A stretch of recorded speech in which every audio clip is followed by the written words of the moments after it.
Hello friends, तो चलिए हम लोग सी प्लस प्लस स्टार्ट करते हैं। और आज हम पढ़ने वाले हैं फंक्शन ओवरलोडिंग। ओके, तो जो ये फंक्शन ओवरलोडिंग का कॉन्सेप्ट होता है, ये उप्स कॉन्सेप्ट वाली जो लैंग्वेज ऑब्जेक्ट ओरिएंटेड है उन्हीं में लगता है। तो अगर हम सी लैंग्वेज की बात करें तो ये फंक्शन ओवरलोडिंग का जो कॉन्सेप्ट था वो सी लैंग्वेज में नहीं था, है ना। फंक्शन ओवरलोडिंग का कॉन्सेप्ट उन लैंग्वेज में होता है जो ऊप्स बेस्ड ऑब्जेक्ट ओरिएंटेड, मतलब ऑब्जेक्ट ओरिएंटेड बेस्ड लैंग्वेज होती हैं। तो सी प्लस प्लस एक ऑब्जेक्ट ओरिएंटेड लैंग्वेज है जिसको हम आगे ये ऑब्जेक्ट ओरिएंटेड होता क्या है उसको हम पढ़ेंगे डिटेल में। ओके, तो सबसे पहले मैं अगर बताऊं तो सी लैंग्वेज में फंक्शन ओवरलोडिंग का कॉन्सेप्ट नहीं था, जबकि सी प्लस प्लस में फंक्शन ओवरलोडिंग का कॉन्सेप्ट है। अब फंक्शन ओवरलोडिंग होता क्या है? तो क्या होता है, जब हम फंक्शन बनाते हैं तो हम लोग फंक्शन का क्या रखते हैं, नाम रखते हैं। तो जब भी हम फंक्शन की बात करते हैं तो फंक्शन में तीन चीज़ें इंपॉर्टेंट होती हैं। फंक्शन का क्या रिटर्न टाइप है, फंक्शन का नाम क्या है, और फंक्शन में हम आर्गूमेंट्स जो पास करते हैं, है ना। तो अगर मैं इन तीनों चीज़ों को मिला के बात करूं तो उसे हम बोलते हैं फंक्शन का प्रोटोटाइप। तो जब हम फंक्शन के प्रोटोटाइप की बात करते हैं तो उसमें फंक्शन का रिटर्न टाइप, नेम और आर्गूमेंट्स की बात होती है। लेकिन जब हम फंक्शन सिग्नेचर बोलें तो उसमें सिर्फ और सिर्फ फंक्शन का नाम और आर्गूमेंट्स आता है। ओके, तो फंक्शन प्रोटोटाइप में ये तीनों चीज़ें आ जाती हैं, फंक्शन सिग्नेचर में ये दो चीज़ें आती हैं। तो फंक्शन लोडिंग ओवरलोडिंग होता क्या है कि जब हम फंक्शन बनाते हैं अपने प्रोग्राम में तो हम कई सारे फंक्शन बनाते हैं, और क्या होता है कि जो फंक्शन हम बनाते हैं वो किसी एक स्पेसिफिक टास्क को परफॉर्म करते हैं, है ना। तो जो हम फंक्शन बनाते हैं तो क्या मैं एक से ज़्यादा फंक्शन का नाम सेम रख सकता हूँ, है ना। लेट्स से मान लीजिए मुझे कुछ एरिया कैलकुलेट करना है किसी भी पॉलीगन का, तो मैं एक एरिया नाम से फंक्शन बना रहा हूँ। मान लीजिए मुझे मुझे रेक्टेंगल का एरिया कैलकुलेट करना है, तो मैंने उसके लिए एक एरिया नाम से फंक्शन बना लिया। अब मान लीजिए मुझे किसी सर्किल का एरिया निकालना है, तो उसके लिए भी मैंने एक एरिया फंक्शन बनाया है। तो क्योंकि यहाँ पर ये दोनों जो फंक्शन मैं बना रहा हूँ दोनों ही फंक्शन एरिया को कैलकुलेट करते हैं, तो अगर मैं फंक्शन का नाम एरिया रखना चाहूँ तो क्या मैं दोनों फंक्शन का नाम सेम रख सकता हूँ? तो सी प्लस प्लस में हमें ये फैसिलिटी मिलती है कि जब हमारे पास ऐसे कई सारे फंक्शन हों जो सेम टाइप के टास्क परफॉर्म कर रहे हों, जैसे यहाँ पर हम लोग एरिया कैलकुलेट करने की बात कर रहे हैं, तो ये सिमिलर टास्क परफॉर्म हो रहा है, सिमिलर टाइप का टास्क परफॉर्म हो रहा है। तो अगर हम फंक्शन का नाम एरिया रखें तो ये ज़्यादा रीडेबल होगा। फंक्शन का नाम देख करके ही लोगों को पता चल जाएगा कि हाँ ये फंक्शन एरिया कैलकुलेट कर रहा है। तो हम ऐसा कर सकते हैं, हम डिफरेंट डिफरेंट फंक्शन का नाम सेम रख सकते हैं सी प्लस प्लस में या ऑब्जेक्ट ओरिएंटेड बेस्ड जो भी लैंग्वेज होती हैं। ओके, अब होता क्या है कि हमने अभी भी क्या सीखा कि हम फंक्शन ओवरलोडिंग करते क्यों हैं, क्योंकि जितने भी फंक्शन हमारे प्रोग्राम में होते हैं हो सकता है उनमें से कुछ फंक्शन सेम टाइप के टास्क परफॉर्म कर रहे हों, तो उनको एक तरह से आप ये समझिए ग्रुपिंग हम लोग कर सकते हैं ना। क्योंकि अगर कई सारे फंक्शन का नाम हमने सेम रखा है तो हम सिर्फ फंक्शन का नाम देख करके बता सकते हैं कि हाँ यार ये वाले वो फंक्शन है जो इस टाइप के टास्क को परफॉर्म कर रहे हैं, या ये वाले वो फंक्शन है जो किसी दूसरे टाइप के टास्क को परफॉर्म कर रहे हैं, है ना। तो फंक्शन ओवरलोडिंग होती क्या है कि हम फंक्शंस के नाम सेम रख सकते हैं लेकिन उनके आर्गूमेंट्स में क्या होना चाहिए, डिफरेंट होना चाहिए, डिफरेंस होना चाहिए। तो अगर मैं फंक्शन बना रहा हूँ जिनके जिनका नाम सेम हो लेकिन आर्गूमेंट्स में क्या हो, डिफरेंट हो। आर्गूमेंट्स में डिफरेंट मतलब मान लीजिए हमने एक फंक्शन बनाया उसमें हम एक आर्गूमेंट्स पास कर रहे हैं, और उसी नाम से हमने दूसरा फंक्शन बना दिया लेकिन उसमें हम दो आर्गूमेंट्स पास कर रहे हैं। उसी नाम से हमने तीसरा फंक्शन बना दिया और उसमें हम तीन आर्गूमेंट्स पास कर रहे हैं। या हो सकता है कि हम दो फंक्शन बनाएं, उन दोनों में एक एक आर्गूमेंट्स को पास करें, और जो आर्गूमेंट्स हम पास कर रहे हैं उनके टाइप में डिफरेंट हो। तो आर्गूमेंट्स में डिफरेंट होने का मतलब ये नहीं कि हम नंबर ऑफ आर्गूमेंट्स में डिफरेंट रखें, यानी कि एक फंक्शन में अगर एक आर्गूमेंट पास किया दूसरे में दो पास करें तीसरे में तीन, ऐसा नहीं। हम टाइप भी चेंज कर सकते हैं। तो अगर मान लीजिए हमने दो फंक्शन बनाया है, उसमें हम एक एक आर्गूमेंट्स को पास कर रहे हैं। तो पहले वाले में अगर हम इंटीजर टाइप का आर्गूमेंट्स पास कर रहे हैं, तो दूसरे वाले में मुझे फ्लोट कैरेक्टर या डबल टाइप का वैल्यू पास करना पड़ेगा, तभी हम उसे डिफरेंट मानेंगे। जब हम फंक्शन का नाम सेम रखते हैं तो उनके आर्गूमेंट्स में हम सेम नहीं रख सकते। मतलब कि हमने एक फंक्शन बनाया और उसमें एक इंटीजर टाइप की वैल्यू को पास कर रहे हैं, और उसी नाम से हमने दूसरा फंक्शन बनाया, उसमें भी हम इंटीजर टाइप की वैल्यू को पास कर रहे हैं, तो ये आर्गूमेंट्स में डिफरेंट नहीं बोला जाएगा। तो अगर मैं मोटा मोटा बोलूँ तो फंक्शन ओवरलोडिंग में हम लोग फंक्शन का नाम सेम रखते हैं, लेकिन उनके आर्गूमेंट्स में डिफरेंस होता है। तो अगर मैं फंक्शन सिग्नेचर की बात करूँ, सिग्नेचर मतलब ये दो चीज़ें, तो फंक्शन ओवरलोडिंग में सेम तो नाम तो सेम ही रहेगा, आर्गूमेंट्स में डिफरेंट रहेगा। तो अगर मैं दो फंक्शन का सिग्नेचर डिफरेंस कर दूँ, सिग्नेचर डिफरेंट हो, उनके नाम सेम हो, तो उसे ही हम बोलते हैं क्या, फंक्शन ओवरलोडिंग। तो फंक्शन ओवरलोडिंग की अगर आपसे कोई डेफिनेशन पूछे तो आप क्या बोलेंगे कि हम फंक्शन ओवरलोडिंग में फंक्शन का नाम सेम रखते हैं, लेकिन उनके आर्गूमेंट्स में डिफरेंस होता है। ओके, तो अब चलिए मैं इसको एक एग्जांपल से आपको एक्सप्लेन करता हूँ। तो जैसे अभी हमने बोला कि मान लीजिए मुझे एरिया कैलकुलेट करना है, तो मैंने लिखा एरिया, और मुझे रेक्टेंगल का एरिया कैलकुलेट करना है, तो मैंने इसमें दो आर्गूमेंट्स पास कर दिया, लेंथ एंड विड्थ। ओके, और सिंपली मैं यहाँ पर एक सी आउट लगा दे रहा हूँ, जिसमें मैं प्रिंट कर दूंगा लाइन चेंज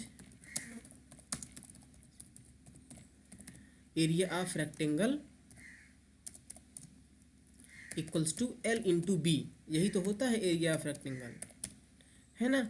और मान लीजिए मुझे क्या करना है, अब एक सर्किल का एरिया कैलकुलेट करना है, तो मैं लिखूंगा वायर्ड। फिर से मैं इसका नाम सेम रख रहा हूँ, लेकिन इस बार मैं रेडियस पास कर रहा हूँ इस फंक्शन को सर्किल की, लेकिन इसमें हमने एक ही आर्गूमेंट्स पास किया। तो हमने क्या किया, फंक्शन का नाम सेम रखा और उसमें और उनमें आर्गूमेंट्स में डिफरेंस रखा है। इसमें हम दो आर्गूमेंट्स पास कर रहे हैं, इसमें हम एक आर्गूमेंट्स पास कर रहे हैं, और ये सर्किल का एरिया है। तो लेट से मैं यहाँ पर प्रिंट कर दूंगा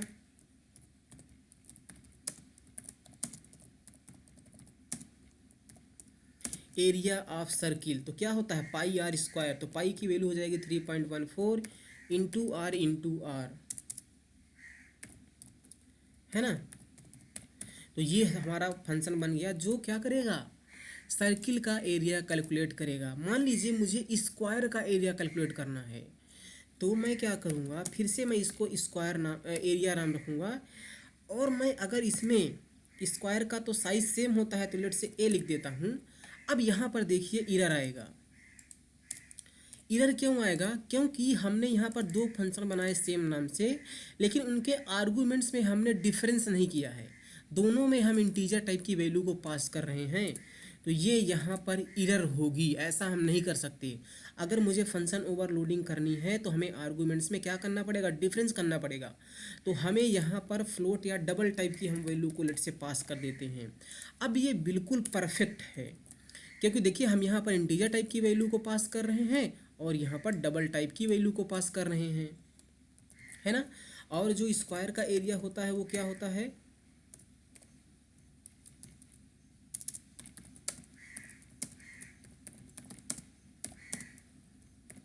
वो उसी का मल्टीप्लाई होगा, है ना। हमने यहाँ पर क्या किया, एरिया स्क्वायर का एरिया कैलकुलेट कर लिया है। अब अगर मैं आऊँ तो मैं यहाँ पर एरिया फंक्शन को कॉल करता हूँ, और सबसे पहले मैं रेक्टेंगल का तो यानी 4 और 5 में पास कर, हमने पहले वाले फंक्शन को कॉल किया।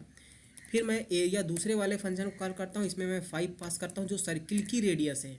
फिर मैं तीसरा फंक्शन एरिया वाला कॉल कर रहा हूँ, इसमें लेट से मुझे डबल टाइप की वैल्यू को पास करना है, तो मैंने यहाँ पर 4.5 पास कर दिया। तो यहाँ पर हमने ओवरलोडिंग फंक्शन की कर ली। अब इसमें आप डिफरेंस देखेंगे, फंक्शन का नाम सेम है, उनके आर्गूमेंट्स में डिफरेंट है, तो इसे हम बोलते हैं फंक्शन ओवरलोडिंग, है ना। अगर मैं अब इस प्रोग्राम को रन करूँ, अच्छा प्रोग्राम को रन करने से पहले मैं क्या कर देता हूँ, मैं इन फंक्शन का डिक्लेरेशन भी कर देता हूँ।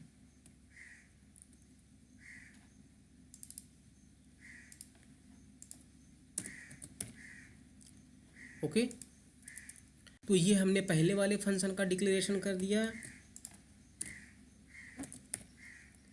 ये दूसरे वाले फंक्शन का डिक्लेरेशन हो गया, और ये तीसरे वाले फंक्शन का डिक्लेरेशन हो गया, है ना।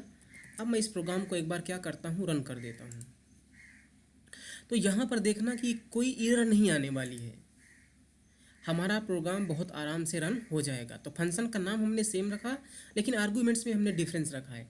तो देखिए, एरिया ऑफ रेक्टेंगल 4 × 5 20 हो गया, एरिया ऑफ सर्किल ये 78.5 एंड एरिया ऑफ स्क्वायर 4 × 4 जो होगा 16। अब 4 पॉइंट हमने कुछ पास किया है समथिंग यहाँ पर, तो ये हो जाएगा 19 पॉइंट समथिंग। तो यहाँ पर हमारा काम हो गया। अब आप समझिए कि ये जो हमने फंक्शन ओवरलोडिंग की है, ये कौन रिजॉल्व करता है। हमने यहाँ पर क्या किया, फंक्शन को कॉल किया। तो इस फंक्शन के कॉल के टाइम पर, इस फंक्शन कॉल पर इन सारे फंक्शन में से कौन से वाले फंक्शन की डिफिनीशन को एग्जीक्यूट करना है, ये कौन डिसाइड करता है। ये होता है काम कंपाइलर का, है ना। तो कंपाइलर बहुत सारे काम करता है, उनमें से एक काम ये करता है कि फंक्शन कॉल को देखता है और उसके करस्पॉन्डिंग जो फंक्शन की सही वाली डिफिनीशन होती है उसको एग्जीक्यूट कराएगा, है ना।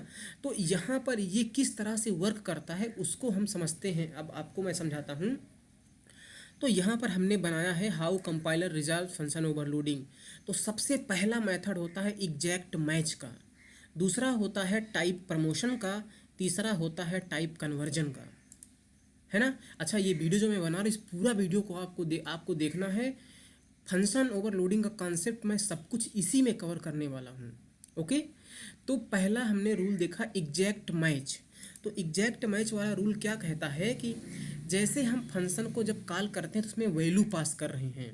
तो जैसे हमने एरिया फंक्शन को कॉल किया तो कंपाइलर क्या करेगा, वो देखेगा कि भाई एरिया नाम से तो 3 फंक्शन है यहाँ पर, एरिया नाम से 3 फंक्शन है, तो वो कहेगा अच्छा यहाँ पर 3 फंक्शन है, तो कोई बात नहीं, ये तीनों फंक्शन कंपाइलर के इस फंक्शन कॉल के लिए टारगेट फंक्शन है।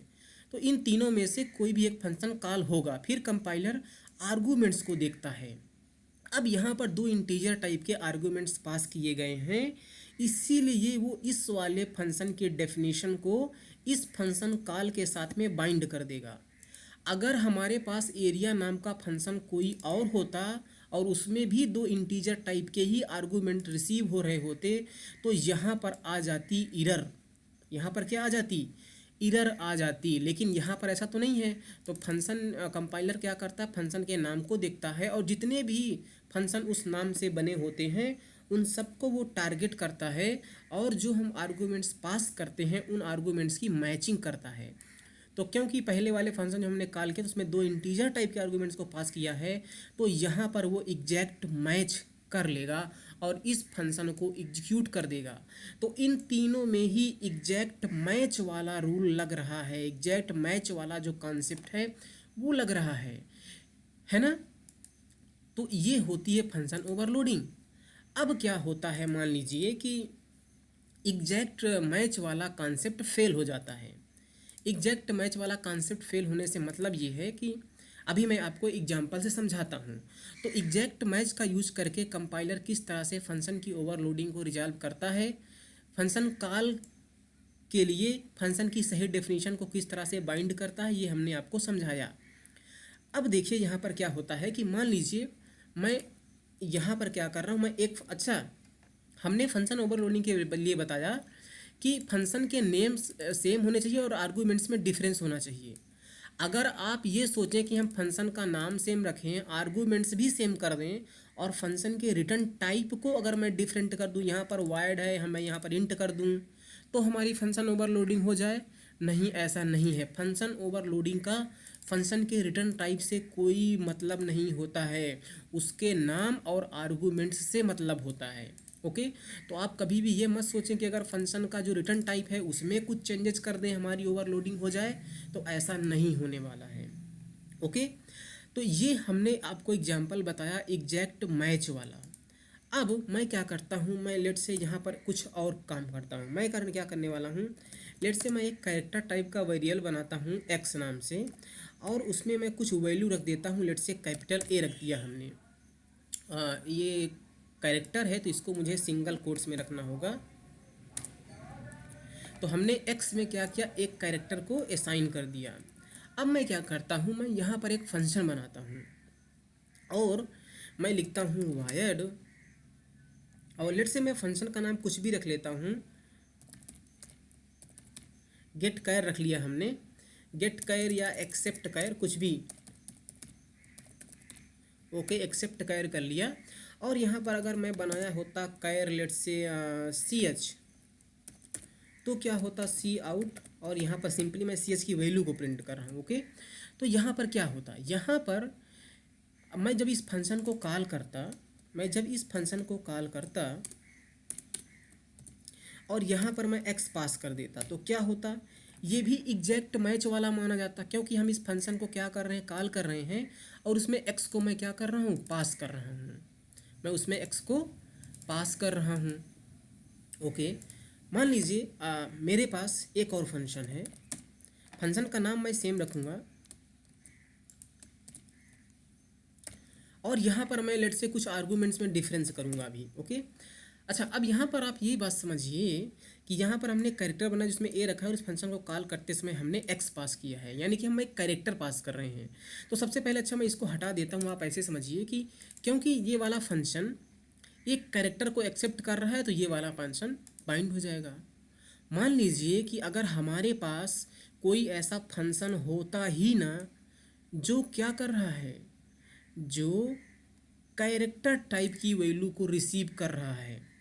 अच्छा, मैं ये काम करता हूँ, मैं ये वाले हटा दे रहा हूँ, ओके। मैं क्या करता हूँ, मैं ये तीनों ही चीज़ें लेट से मैं हटाता नहीं हूँ, मैं इसको कमेंट आउट कर देता हूँ, ओके। मैं इसको कमेंट में कर दे रहा हूँ। तो मान लीजिए कि ये हमारे पास नहीं है।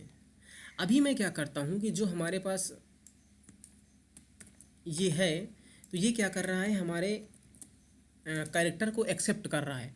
तो ये एग्जैक्ट मैच वाला रूल है, क्योंकि यहाँ पर सेम मैचिंग हो जा रही है कैरेक्टर की।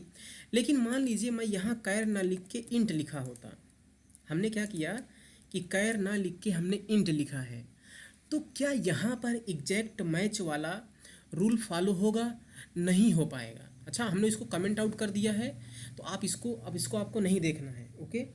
हमने क्या किया कि यहाँ पर रिटर्न फंक्शन का जो आर्गूमेंट्स होता है कैरेक्टर से इंट में चेंज कर दिया है। तो अब क्या होगा यहाँ पर कि एग्जैक्ट मैच वाला जो रूल है वो फेल हो जाएगा, क्योंकि फंक्शन तो एक ही है अभी यहाँ पर एक्सेप्ट कैर, और उसमें हम इंटीजर टाइप का आर्गूमेंट्स पास कर रहे हैं, एक्सेप्ट कर रहे हैं, लेकिन पास कैरेक्टर टाइप का आर्गूमेंट्स कर रहे हैं। तो यहाँ पर जो एग्जैक्ट मैच वाला रूल क्या है, फेल हो जाएगा। और अगर एग्जैक्ट मैच वाला रूल फेल हो गया, तभी हम सेकेंड वाले रूल को अप्लाई करेंगे। सेकेंड वाला रूल क्या कहता है, टाइप प्रमोशन। टाइप प्रमोशन का मतलब ये है कि जो कैरेक्टर है या अनसाइंड कैरेक्टर है या शार्ट है, उसको हम इंट में कन्वर्ट कर देते हैं, और फ्लोट को हम डबल में कन्वर्ट कर देते हैं। तो टाइप प्रमोशन में ये दो ही रूल हैं, ध्यान रखना। एक ये है कि हम कैरेक्टर अनसाइंड कैरेक्टर या शार्ट को इंट में कन्वर्ट करते हैं, फ्लोट को डबल में कन्वर्ट कर देते हैं, इस दूसरे रूल के अकॉर्डिंग, जो कि है टाइप प्रमोशन। तो यहाँ पर क्या हो रहा है कि हमें एग्जैक्ट मैच वाला तो रूल फेल हो रहा है। तो यहाँ जो कैर है एक्स, उस कैर को हम दूसरे रूल के अकॉर्डिंग प्रमोट कर देंगे, यानी कि हम कैर को क्या कर सकते हैं, इंट में कन्वर्ट कर सकते हैं। तो क्या हमारे पास कोई एक ऐसा फंक्शन है जिसका नाम एक्सेप्ट कैर है और इंटीजर टाइप की वैल्यू को एक्सेप्ट कर रहा है? हाँ, हमारे पास ये वाला फंक्शन है जो इंटीजर टाइप की वैल्यू को एक्सेप्ट कर रहा है, और फंक्शन का नाम एक्सेप्ट कैर है। तो इस फंक्शन कॉल पर ये वाली फंक्शन की डेफिनेशन बाइंड हो जाएगी सेकेंड रूल के अकॉर्डिंग। समझ में बात आई?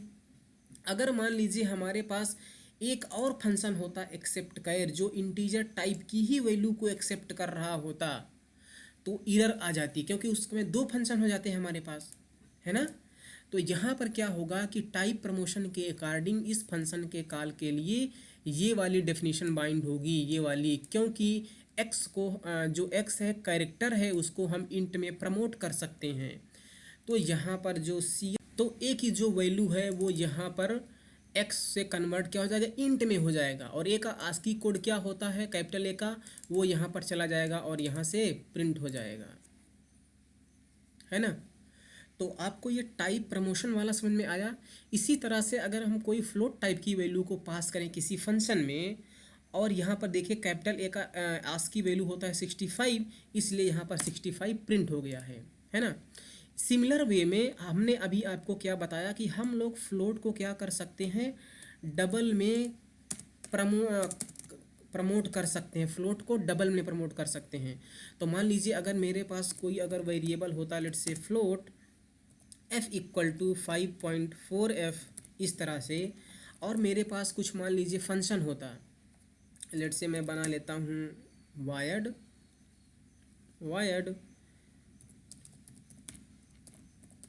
एक्सेप्ट फ्लोट, और हम फ्लोट की जगह पर यहाँ डबल टाइप की वैल्यू को रिसीव कर रहे होते हैं। हम क्या कर रहे हैं, यहाँ पर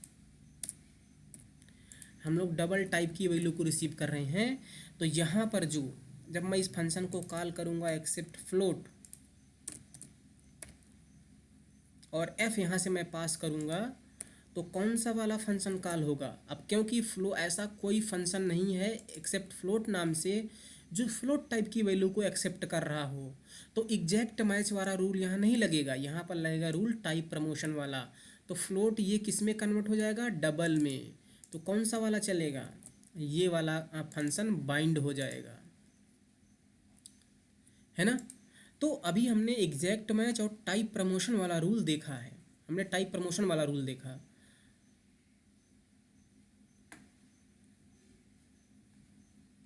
क्या एरर आ रही है यहाँ पर, does not name a type. तो यहाँ पर एरर क्यों आ रही है, मैं फिर से एक बार प्रोग्राम को रन कर देता हूँ।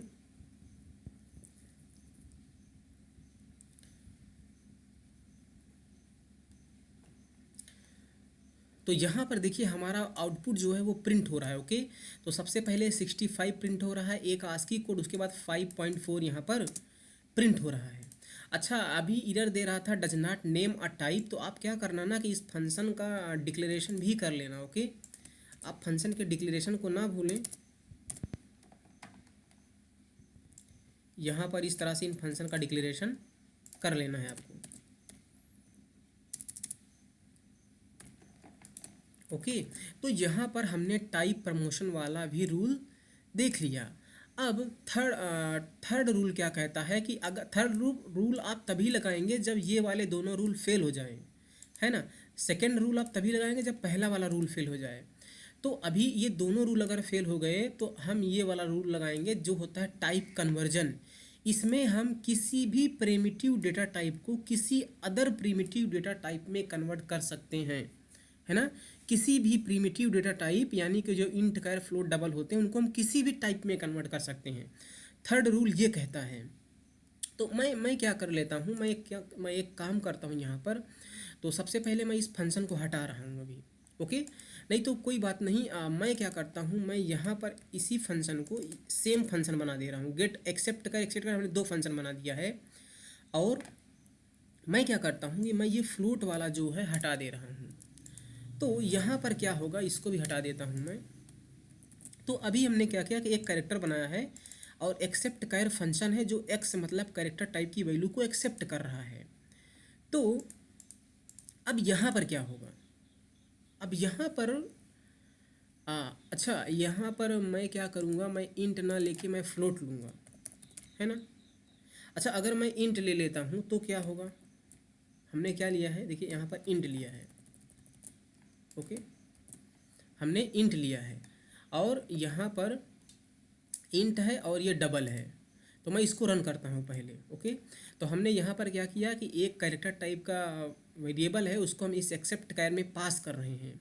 और यहाँ पर जो हमारे पास दो फंक्शन है, यहाँ पर देखिए तो कौन सा वाला फंक्शन बाइंड हुआ है, यहाँ पर 65 प्रिंट हुआ है ना।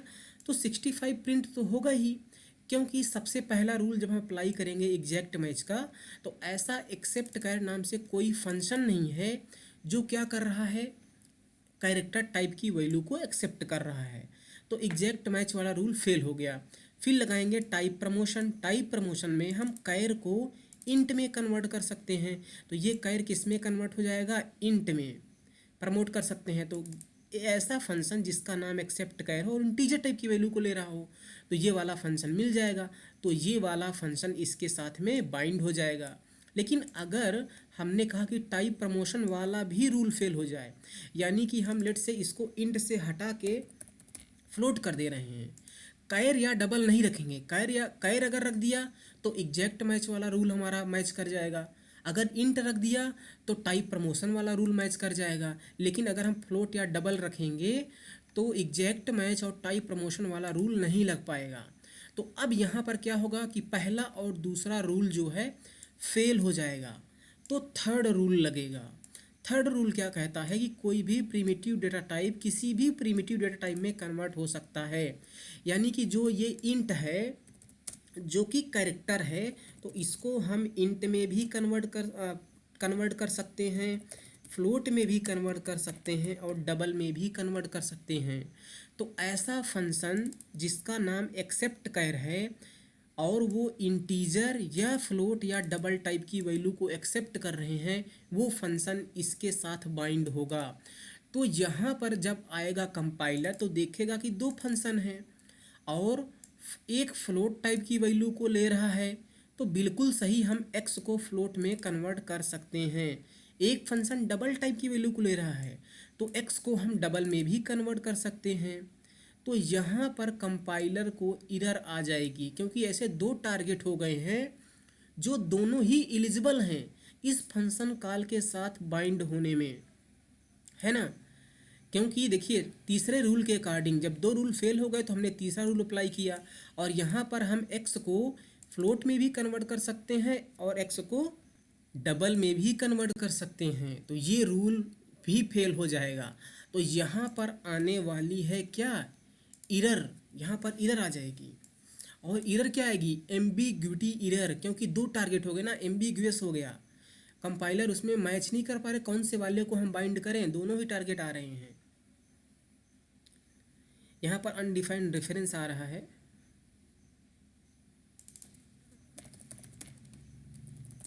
यहाँ पर हम फ्लोट टाइप की वैल्यू को करेंगे ना, फ्लोट और डबल टाइप की वैल्यू को हम लोग क्या कर, तो यहाँ पर फंक्शन का डिक्लेरेशन आप चेंज कर लें इंट से फ्लोट में, है ना, क्योंकि फ्लोट और डबल टाइप की वैल्यू को फ्लोट और डबल हमने डिफाइन किया है फंक्शन डेफिनेशन में। तो अभी देखना यहाँ पर एम्बिग्विटी एरर आएगी। ओके, यहाँ पर देख एक्सपेक्टेड क्या आ गया, ये फ्लोट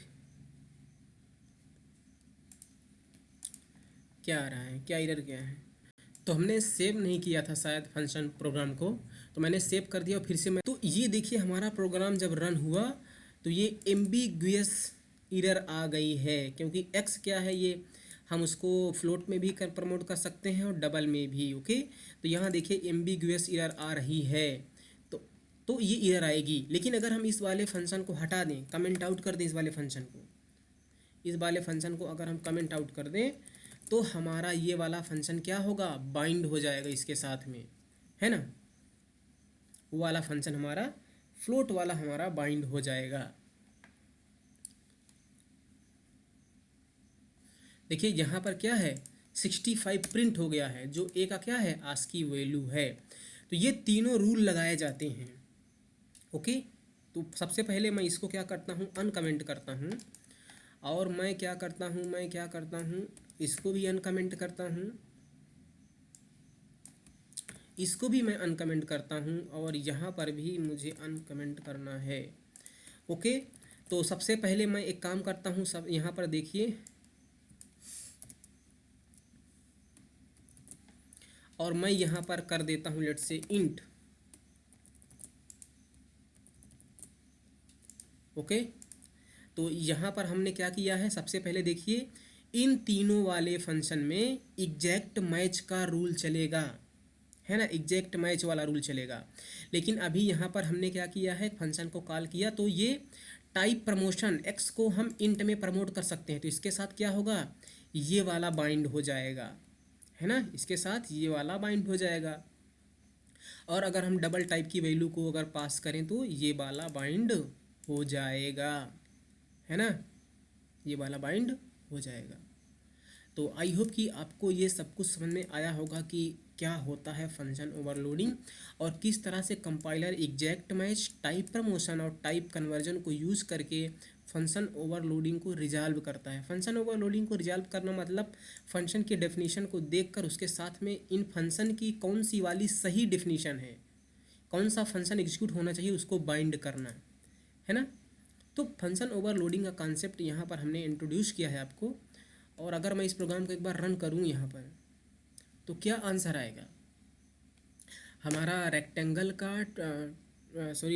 का और सर्किल का स्क्वायर का एरिया आ जाएगा। तो ये वाले तीनों एग्जैक्ट मैच के कारण आए हैं और ये वाला टाइप प्रमोशन 65 प्रिंट हुआ है टाइप प्रमोशन की वजह से, है ना। तो आई होप आपको ये समझ में आया होगा। So thank you so much, bye bye.